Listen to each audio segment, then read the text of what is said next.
H1B વિઝાની સમસ્યાઓ વચ્ચે હવે EB5 વિઝાની ડિમાન્ડ વધી ગઈ છે અને આ એમ્પ્લોયમેન્ટ બેઝડ વિઝા છે. ગુજરાતીઓ હવે કરોડો રૂપિયાની ફી ચૂકવીને અમેરિકામાં EB5 વિઝા મેળવી રહ્યા છે.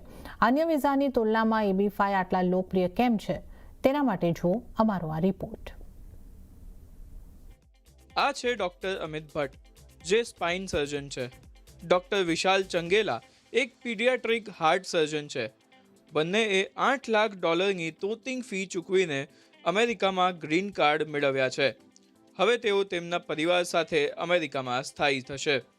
EB5 પ્રોગ્રામ બેઝિકલી મારા બંને દીકરાઓ માટે સુટેબલ હતો, કેમ કે એ લોકો ત્યાં અંડરગ્રેડ કરી રહ્યા હતા અને અંડરગ્રેડ બાદ એમના માટે સૌથી ઇઝીએસ્ટ વે હતો કે ત્યાં investment route through green card apply કરીએ. અને એટલા માટે એ EB5માં ઇન્વેસ્ટ કર્યા બાદ અત્યારે 3 વર્ષની અંદર અમને ગ્રીન કાર્ડ મળી ગયું છે.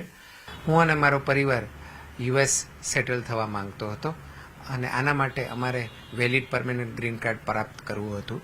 હું શ્રી ફાલ્ગુનભાઈ પટેલ કે જેઓ EB5 વિઝા ગાઈડના ઓનર છે, એમના સંપર્કમાં આવ્યો.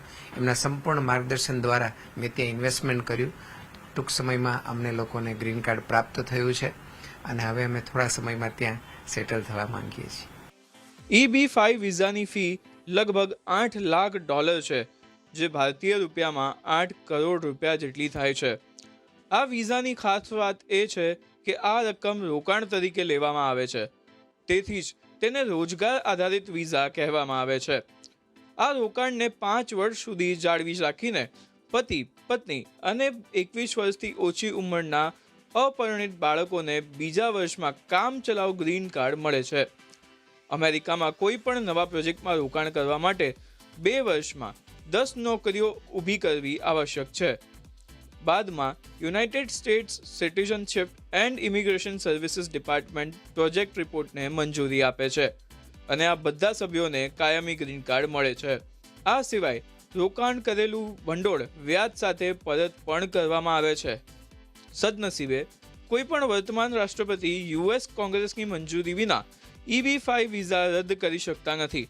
ભારતમાંથી US પ્રોજેક્ટ્સમાં રોકાણ દ્વારા EB5 વિઝા મેળવવાની પ્રક્રિયામાં સામેલ નિષ્ણાતો કહે છે કે છેલ્લા 6 મહિનામાં આ વિઝા માટે ભારતમાંથી હજારો અરજીઓ મળી છે. ઇન્ડિયાથી જે ફેમિલીઝ છે કે જે લોકો એમના બાળકોનું ભવિષ્ય કે એજ્યુકેશન યુએસમાં વિચારી રહ્યા છે, એવા લોકો બી અત્યારે મેક્સિમમ ફાઇલિંગ EB5માં કરી રહ્યા છે. અને 1 એપ્રિલ 2025થી લઈને આજની તારીખ સુધીનું ધારો કે આ જે ફિસ્કલ યર છે યુસીસનું, એ પ્રમાણે કન્સિડર કરીએ તો લગભગ 1400થી વધારે ફાઇલિંગ ઇન્ડિયન સિટીઝન્સે કરેલી છે. અને હજુ બી અમે એવું વિચારીએ કે જોઈ રહ્યા છીએ કે ફ્યુચરમાં બી આ ફાઇલિંગ વધશે. જે રીતે ડિમાન્ડ છે એ પ્રમાણે ધીરે ધીરે ફાઇલિંગ હજુ બી વધશે એવી શક્યતાઓ છે. US વિઝાને લગતી નિરાશાને પગલે લોકો હવે EB5 વિઝા તરફ વળ્યા છે. અન્ય વિઝાની સરખામણીમાં EB5 વિઝા વધુ સુરક્ષિત હોવાના કારણે કરોડો રૂપિયા ખર્ચીને પણ ગુજરાતીઓ એપ્લાય કરી રહ્યા છે અને આ ક્રેઝ આગળ પણ જળવાઈ રહેશે. કેતન જોશી, અમદાવાદ.